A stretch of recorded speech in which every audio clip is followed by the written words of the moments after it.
दोस्तों नमस्कार। अगले 72 घंटों में रेल के उस ट्रैक पर और उसी जगह पर दोबारा रेलगाड़ियां चलने लगेंगी, दौड़ने लगेंगी। जिस जगह पर और जिस रेलवे ट्रैक पर 3 रेलगाड़ियां टकराई, सैकड़ों लोगों की मौत हो गई। 1000 से ज्यादा लोग अभी भी अस्पतालों में पड़े हैं, घायल हैं। कुछ गंभीर हैं, कुछ बहुत गंभीर हैं। और रेल मंत्री ने कहा, हमने गुनाह का पता लगा लिया, गुनाहगारों की जानकारी मिल गई। प्रधानमंत्री ने कहा, गुनाहगारों को बख्शा नहीं जाएगा। लेकिन अगर हम ये कहें कि दरअसल गुनाहगार कोई दूसरा नहीं बल्कि खुद सरकार है, सरकार के फैसले हैं, सरकार की नीतियां हैं, सरकार की अनदेखी है, और यह सब कुछ एक रिपोर्ट नहीं बल्कि 5-5 रिपोर्ट पर बातें टिकी हुई है, तो फिर सरकार को गुनाहगार माना जाए या ना माना जाए, या सीधे कह दिया जाए जी नहीं, हम इंतजार करेंगे रेल मंत्री का जो बताएंगे गुनाहगार कौन है। लेकिन रेल मंत्री बताएं और रेल मंत्री को हम खुद गुनाहगार के तौर पर बताएं और देश के प्रधानमंत्री और रेलवे बोर्ड और रेल की नीतियों को लेकर सवाल खड़ा करें, तो 5 घटनाएं पहले आपके सामने रख देते हैं। जो सीएजी की रिपोर्ट है 2022 की, जो दिसंबर 2021 तक है, उसमें ऐसा क्या लिखा गया है जिससे यह सरकार कटघरे में खड़ी हो जाती है। उसके बाद है 2 महीने पहले की रिपोर्ट, यानी 2 या 3 महीने कहिए, 9 फरवरी 2023 को साउदर्न वेस्टर्न रेलवे ने ऐसा क्या कहा जिसकी वजह से लगता है कि जो उड़ीसा के बालासोर में हुआ है उसके जानकारी तो दरअसल फरवरी में ही लग चुकी थी। तीसरी रिपोर्ट है, रेलवे बोर्ड ने पिछले महीने क्या कहा कि क्यों पद खाली पड़े हैं और सेफ्टी का एक बड़ा हिस्सा खाली पदों से जुड़ा हुआ है। लोग आ जाएंगे तो कम से कम ट्रैक की निगरानी तो हम कर पाएंगे। चौथा हिस्सा है, राज्यसभा में ही खुद कहा गया रेलवे मंत्री के जरिए कि 3,12,000 पद खाली पड़े हैं, इन्हें भरना तो जरूरी है। और पांचवी बात है वो पार्लियामेंट्री कमेटी, रेलवे की पार्लियामेंट्री कमेटी की वो रिपोर्ट, 323वीं रिपोर्ट, जो बहुत साफ कहती है कि इस देश के भीतर में जो रेलवे सुरक्षा आयोग था, जो सिक्योरिटी के लिहाज से रिस्पॉन्सिबल था, जिम्मेदारी उसकी थी, जो देखता था और बताता था किस ट्रैक पे कौन सा सिस्टम है, और अगर सिस्टम काम नहीं कर रहा है सिक्योरिटी को लेकर तो रेलगाड़ी नहीं चलेगी। लेकिन उस रेलवे सुरक्षा आयोग के सारे पावर ही खत्म कर दिए गए। पार्लियामेंट्री कमेटी के चेयरमैन पीजी वेंकटेश, जो की बीजेपी के सांसद हैं, और उसके अलावे पार्लियामेंट्री कमेटी के 60% लोग बीजेपी से आते हैं, सभी ने चिंता व्यक्त की ऐसा होना नहीं चाहिए, सरकार ने अनदेखी कर दी। यानी एक ऐसी परिस्थिति रेलवे को लेकर खुले तौर पर नजर आती है कि सरकार अगर कोई गलत फैसला ले और सरकार की वजह से अगर एक्सीडेंट हो जाए तो उस एक्सीडेंट की जांच भी वही सरकार करेगी जिसकी वजह से यह एक्सीडेंट हुआ है। तो क्या यह माना जाए कि बालासोर को लेकर जो रेल मंत्री कह रहे हैं और जो प्रधानमंत्री कह चुके कि दरअसल बख्शा नहीं जाएगा, तो इस देश की जनता किसे बख्शे या ना बख्शे? एक एक करके इस रिपोर्ट को परखने की जरूरत है। सबसे पहले हमें लगता है कि सीएजी की रिपोर्ट बड़ी महत्वपूर्ण होती है, जिसमें हर एंगल पर ध्यान दिया जाता है। उस रिपोर्ट की दिशा में कदम जरूर बढ़ाइए और पहली रिपोर्ट, इसी रिपोर्ट के जरिए बात को आगे बढ़ाते हैं। यह 2022 की रिपोर्ट है और इसमें डिरेलमेंट्स इन इंडियन रेलवे के भीतर की इस रिपोर्ट को सामने रखा गया। अप्रैल 2017 से मार्च 2021 तक का पूरा खाका जो बताते हैं उसमें बहुत साफ है कि जो भी ट्रैक की रिकॉर्डिंग कार होती है और जो ट्रैक मशीन जो बेकार पड़े हुए हैं, उसकी वजह से ट्रैक तक का निरीक्षण कर पाने की स्थिति में इस देश के अलग अलग जोन्स में 30% से लेकर 100% तक की कमी आ गई है। यानी निगरानी अगर 10 बार होनी थी तो कुछ जगहों पर 3 बार हो रही है, कुछ जगहों पर 10 बार होनी थी तो एक भी बार नहीं हो पा रही है। वहां की स्थिति क्या होगी? और ट्रैक निरीक्षण ना हो तो उसके बाद डिरेलमेंट होता है। डिरेलमेंट इस दौर में 1149 बार हो गया। उसमें से जो एक्सीडेंट की परिस्थिति में जाकर तब्दील हो गया, यह भी लगभग 50% के करीब आता है। तो क्या सरकार ने अनदेखी की? क्योंकि 1129 डिरेलमेंट का जिक्र सीएजी की रिपोर्ट में 1149 का जिक्र करते हुए है। यह भी जिक्र है कि इससे लगभग 32 करोड़ 96 लाख रुपए का नुकसान हो गया रेलवे को। और यह भी इस बात में जिक्र है कि अगर मेंटेनेंस की वजह से ट्रैक पर एक्सीडेंट होते हैं तो 171 केस जुड़े हुए हैं। जो ट्रैक पर जो पैरामीटर्स हैं, अगर उसको आप नहीं लागू कर पाते हैं तो 156 केस ऐसे हैं। अगर आपका मैकेनिकल डिपार्टमेंट काम नहीं कर पा रहा है और गड़बड़ी है तो उसकी वजह से 182 केसेस निकल कर आते हैं। और जो लोको पायलट्स हैं उनकी भी मौजूदगी ना हो तो बड़ी मुश्किल हो जाती है, और ऐसे में 154 केस निकल कर आते हैं। और तो और चेताया तो इस बात को लेकर भी गया कि दरअसल जिस तरीके से कोई एक्सीडेंट होता है, डिरेलमेंट होता है, उसको लेकर जो जांच कमेटी बनती है उसमें 63% तक जांच कमेटी रिपोर्ट देती ही नहीं है। 49% में तो कोई डेडलाइन ही नहीं है कि डेडलाइन होगी नहीं होगी, कैसे होगा, क्या होगा। शायद इसीलिए एक नजर सबसे पहले डालिए इस बात को लेकर कि दरअसल सीएजी की रिपोर्ट के भीतर लिखा हुआ क्या है। डिरेलमेंट्स इन इंडियन रेलवे, यही है सीएजी की रिपोर्ट। इस रिपोर्ट के भीतर बहुत ही कैटेगरली बतलाया गया है कि रेल सेफ्टी और दुर्घटना से बचने के बेसिक टारगेट तक को सरकार पकड़ नहीं पाई।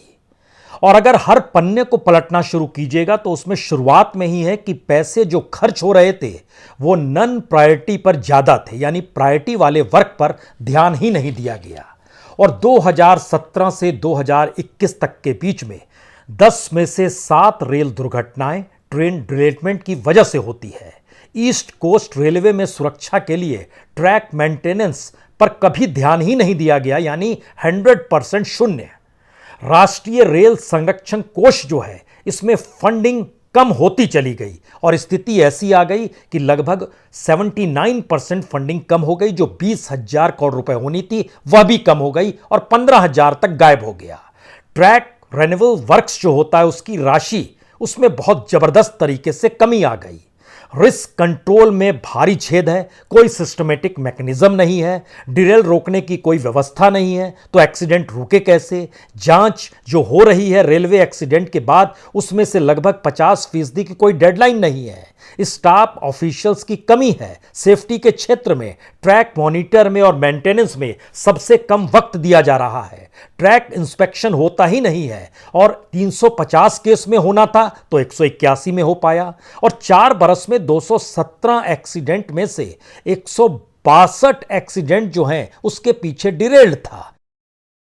अगर इस सीएजी रिपोर्ट को एक लाइन में कहा जाए तो बहुत साफ है कि सीएजी अपनी रिपोर्ट के जरिए बता रही है, अगर इसके तहत आपने पहल की शुरुआत नहीं की तो इस देश के भीतर जो भी रेल का एक्सीडेंट होगा वह तो एक आपराधिक कार्रवाई के तहत माना जाए, क्योंकि समूचा कच्चा चिट्ठा तो आपके सामने हमने दे दिया कि 10 में से 7 रेल दुर्घटना की वजह ट्रेन का डिरेलमेंट होता है और डिरेलमेंट की वजह रेलवे ट्रैक होती है। और रेलवे ट्रैक की सुरक्षा तो दूर, मॉनिटरिंग तक नहीं कर पाते हैं, यानी सेफ्टी आपका शून्य है। पैसा आप देते नहीं हैं, जो पैसा होता है उसको दूसरे यानी जो ऐसे प्रोजेक्ट्स में लगा देते हैं जिसकी उपयोगिता है नहीं, और जहां पर जरूरी है वहां पर आप पैसा लगाते नहीं है। पहली रिपोर्ट बहुत साफ तौर पर सीएजी एक लकीर खींचती है। यहीं से दूसरी रिपोर्ट शुरू होती है। यह रिपोर्ट इसलिए कहीं ज्यादा भयावह है क्योंकि यह साउथ वेस्टर्न रेलवे जोन की रिपोर्ट है, जो अपने तौर पर बहुत साफ कह रही है कि दरअसल जो घटनाएं हो रही हैं और जिस दिशा में पिछले दिनों इंटर सिग्नल व्यवस्था यानी सिस्टम जो पूरे तरीके से खराब है, और जो नजारा मैसूर में नजर आया वहां पर 2 रेलगाड़ियां टकराते टकराते बच गई, तो उसकी वजह यही थी कि जो इंटर सिग्नल सिस्टम है वह किस तरीके से, जो लॉकिंग सिस्टम होता है वह भी गड़बड़ है। और यही बात बालासोर को लेकर रेल मंत्री कर रहे हैं और वहां उन्होंने बकायदा मिनट्स का जिक्र किया है किस तरीके से कितने बजे संपर्क क्रांति एक्सप्रेस जिसका नंबर 12649 है वह होसा दुर्गा रेलवे स्टेशन के करीब एक मालगाड़ी जो गुड्स ट्रेन BTPN लोको नंबर 12664/70398 है दोनों टकराने वाली थी। यह तो अच्छा था कि लोको पायलट अलर्ट था। लोको पायलट के अलर्ट होने का मतलब बहुत साफ है कि अगर वो शख्स वहां पर नहीं होता तो फिर यह एक्सीडेंट हो जाता। और इसी बात का जिक्र अपने तौर पर रेलवे बोर्ड भी करता है कि आखिर क्यों ऐसी परिस्थिति है कि सेफ्टी की दिशा में लोगों की भर्ती हो नहीं पा रही है। लेकिन उस दिशा में जाएं उससे पहले इस दूसरी रिपोर्ट को देखिए जो साउथ वेस्टर्न रेलवे जोन के द्वारा लिखी गई 8 फरवरी 2023 की रिपोर्ट है। और महज एक पन्ने की यह report principal chief operating manager द्वारा लिखी गई जिसमें बहुत साफ तौर पर जिक्र है कि इंटर सिग्नल व्यवस्था किस तरीके से खराब है और अगर लोको पायलट अलर्ट ना होता तो उस वक्त संपर्क क्रांति और दूसरी तरफ जो गुड्स ट्रेन थी BTPN लोको नंबर 12664 यह दोनों टकरा जाती और यह होसा दुर्गा जो मैसूर में आता है वहां की यह घटना है। और इस लेटर में इस बात का भी जिक्र है कि दरअसल यह पूरा सिस्टम कैसे फेल्योर है। और ध्यान दीजिए बालासोर में यही हुआ है, यह सिस्टम फेल्योर है और सरकार ने कह दिया कि दरअसल हमें गुनाह पता चल गया, गुनाहगार पता चल गया। लेकिन इसके एक एक शब्दों को अगर ध्यान दीजिएगा तो बहुत टेक्निकली जानकारी दी गई है कि लोको पायलट तक भी नहीं होता है, यानी टेक्नोलॉजी फेल तो व्यक्ति नहीं है। और इस अवस्था में अगर एक्सीडेंट देश भर में हो तो क्या हो। यह रिपोर्ट बहुत साफ बतलाती है कि जिस तरीके का बालासोर में एक्सीडेंट हुआ है और उसकी जो वजह है वह इस देश के किसी भी हिस्से में हो सकती है क्योंकि जो ये पूरा सिस्टम जो सिग्नलिंग सिस्टम है अगर ये फेल हो चला है जो कि नजर आया बालासोर के भीतर तो गुनाहगार है कौन। कार्रवाई नहीं हो रही है इस वजह से गुनाहगार सरकार नहीं है क्या। और रेल मंत्री जब ये कह रहे हैं कि दरअसल उन्हें पता चल गया है गुनाह क्या और गुनाहगार कौन तो ऐसे में खुद व कटघरे में नहीं खड़े हैं। और खास तौर से सरकार के सामने यह रिपोर्ट फरवरी में आ गई कि ऐसा हो सकता है, ऐसा हो रहा है तो क्यों ना माना जाए कि एक दुर्घटना बालासोर की और आने वाले वक्त की कोई दूसरी दुर्घटना जो होगी उस दिशा में आप कहां बढ़े हैं क्योंकि आपने हाथ खड़े कर दिए कि कवच वहां पर नहीं था। और कवच का सच यह है कि इस देश के भीतर में जो तकरीबन 63,000 किलोमीटर से ज्यादा जगहों पर जो तमाम पैसेंजर्स गाड़ियां दौड़ती हैं उसमें से कवच सिस्टम सिर्फ 1,415 किलोमीटर पर ही लगाया गया है। जबकि हम जिक्र पहले भी कर चुके हैं कवच सिस्टम पूरे देश में लगा दिया जाए खर्चा जो है आपका है वह 30,000 करोड़ से ज्यादा का नहीं होगा। इतनी रकम आप दे सकते हैं लेकिन आपने तो सेफ्टी की दिशा में जो 20,000 करोड़ रुपए देने थे वह भी घटा दिए और 79% कम हो गया, यानी 15,400 रुपए आप कम देने लगे। ऐसी स्थिति आ गई। यह सारी परिस्थिति क्या बतलाती है? इसके लिए आपको एक तीसरी रिपोर्ट देखनी होगी और यह पार्लियामेंट्री कमेटी की रिपोर्ट है। यह रिपोर्ट पुरानी है, 2018 में बैठक हुई थी और उस वक्त PG वेंकटेश चेयरमैन होते पार्लियामेंट्री कमेटी के। और जो रिपोर्ट पूरी तैयार की गई उसका मतलब एक ही था कि इससे पहले जो कमीशन रेलवे सेफ्टी था उसके पूरे पावर को हटा दिया गया, यानी कल तक जो डिसीजन लेने की ताकत कमीशन रेलवे सेफ्टी और chief commission of railway safety के पास थी, जिनके पास इतना पावर था वो चाहते कि जहां मन चाहे वहां पर रेलगाड़ी वो रोक सकते हैं सेफ्टी की दृष्टि से। एक झटके में उनके सारे पावर ले लिए गए। और जब ये पार्लियामेंट्री कमेटी रिपोर्ट तैयार कर रही थी तो विरोध करने वाले सांसद बीजेपी के भी थे और वो कह रहे थे कि रेलवे बोर्ड ने जो कदम उठाया है वो गलत है, वो चिंतनीय वजह है। लेकिन इस रिपोर्ट को देखिए जरा, यह तीसरी रिपोर्ट भी बड़ी मायने रखती है। और पार्लियामेंट्री कमेटी की यह रिपोर्ट तो कमाल की है और शायद भारत अपने आप में अनूठा देश होगा जब 2018 में उसने फैसला लिया कि अब सेफ्टी कमीशन को कोई पावर ही नहीं होगा, यानी कमीशन रेलवे सेफ्टी और chief commission of railway safety दोनों के सारे पावर ले लिए गए। और यह पार्लियामेंट्री कमेटी का मतलब है कि सांसद, और उसमें भी बीजेपी के सांसद सबसे ज्यादा, चेयरमैन भी बीजेपी के ही पीजी वेंकटेश, और सभी ने कहा कि दरअसल सुरक्षा के हित में यह सही नहीं है, सुरक्षा के प्रति लापरवाही बरती जा रही है और पुरानी व्यवस्था ठीक थी जो अंग्रेजों के दौर से चली आ रही थी। और यह कैसे संभव है कि रेलवे बोर्ड के पास ही सारे अधिकार दे दिए जाएं? तो सेफ्टी को लेकर नजरिया अगर अलग से कमीशन नहीं देखेगी तो फिर रेलवे बोर्ड अपनी कमजोरी और गड़बड़ी को कैसे बताएगा? बालासोर में यही हुआ। जिन्होंने अपराध किया वही तय कर रहे हैं अपराधी कौन है। यानी पार्लियामेंट्री कमेटी यह मानती है कि सरकार के लिए प्राथमिकता सुरक्षा है ही नहीं, और एक के बाद एक 3 रिपोर्ट जो दस्तावेज की शक्ल में है, क्या यह प्रधानमंत्री के टेबल पर नहीं होगी? क्या यह रेल मंत्रालय में नहीं होगी? क्या यह रेल मंत्री के सामने नहीं होगी? अगर इन सवालों पे गौर कर रहे हैं तो उसके बाद एक सवाल और है कि जब टेक्नोलॉजी काम ना करे तो फिर मनुष्य ही काम करता है। जो पायलट जिसने मैसूर में दुर्घटना होने से रोक दिया क्योंकि वहां पर टेक्नोलॉजी काम नहीं कर रही थी और उनकी वजह से 2 ट्रेनें नहीं टकराई, तो क्या इस देश के भीतर में रेलवे मंत्रालय जो खाली पद पड़े हैं उन्हें भी भर्ती कर पाने की स्थिति में नहीं है? क्योंकि बकायदा जो जानकारी निकल कर आती है, राज्यसभा में रेल मंत्री ने जवाब दिया था बजट सत्र के दौरान। उनसे पूछा गया था कितने पद खाली हैं और जो पद खाली हैं वो किस किस जगह पे भर्ती होंगे, तो उन्होंने कहा देखिए ये सारे पद नॉन गेस्टेड हैं और 3,12,000 पद खाली पड़े हैं। लेकिन उसके भीतर का सच यह है कि जैसे सेंट्रल जोन में 28,650 पद खाली पड़े हैं, उसमें से 14,203 पद सेफ्टी कैटेगरी में आते हैं। जो ईस्टर्न जोन के भीतर 30,141 पद खाली पड़े हैं, उसमें से लगभग 11,000 पद सेफ्टी कैटेगरी में आते हैं। और यही स्थिति वेस्टर्न जोन के भीतर खाली पड़े 30,476 पदों को लेकर है, और यही स्थिति नॉर्थ जोन में 38,754 खाली पदों को लेकर है। यानी सैंक्शन पद हैं, आपको कोई अलग पहल नहीं करनी है, उस सैंक्शन पदों को भरना है। और उन पदों के भीतर वो नॉन गेस्टेड ही क्यों ना सही, लेकिन उस भर्ती के बाद जो सेफ्टी की परिस्थिति होती है, जिसका जिक्र एक एक करके सीएजी ने बड़ी कैटेगरली किया अपने तौर पर, जिसका जिक्र सेफ्टी के लिहाज से पार्लियामेंट्री कमेटी ने किया, और जिसका जिक्र जो वेस्टर्न कमांड है, जो साउथ वेस्टर्न रेलवे जोन है, उसकी रिपोर्ट में निकल कर आया। ये सारी चीजें इसलिए बड़ी महत्वपूर्ण है क्योंकि पिछले ही महीने रेलवे बोर्ड ने, जो 30 मई 2023 का हम जिक्र आपसे कर रहे हैं, रेलवे बोर्ड की तरफ से कहा गया उनके अधिकारियों की वजह से कि पदों को जल्दी भरिए क्योंकि खाली पद रहेंगे, व्यक्ति कम है तो काम पर असर पड़ रहा है। 8-9 घंटे की ड्यूटी 12 घंटे में तब्दील की जा रही है, ट्रैक्स का निरीक्षण कर पाने की परिस्थिति में नहीं है। और इसका कंक्लूजन जो निकाल रहे थे कि ट्रेन एक्सीडेंट की दिशा में बढ़ रही है।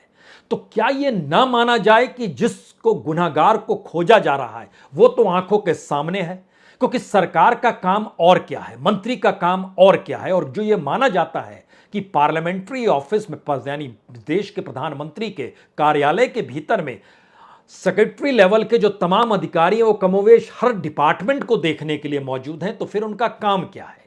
और पूरी की पूरी रिपोर्ट अगर आप देखते चले जाते हैं, उसके एक एक मिनट्स को देखते हैं, तो 4 सवाल इतने बड़े उभरते हैं जो बहुत साफ तौर पर कहते हैं कि सरकार का नजरिया ऐसे प्रोजेक्ट की दिशा में पैसे को बहाना है जो मौजूदा वक्त में इंफ्रास्ट्रक्चर को लेकर कमजोर होती परिस्थितियों के अंतर्गत जो पूरा सिस्टम हमारा काम कर रहा है उस दिशा में काम ही नहीं करे, सब नए प्रोजेक्ट की दिशा में चले जाएं। हो सकता है आपके जहन में यहां पर वंदे भारत चले, हो सकता है आपके जहन में कोई दूसरा प्रोजेक्ट जहन में आए, लेकिन इस दिशा से पूरा ध्यान भटकाए गए। पहला सवाल था।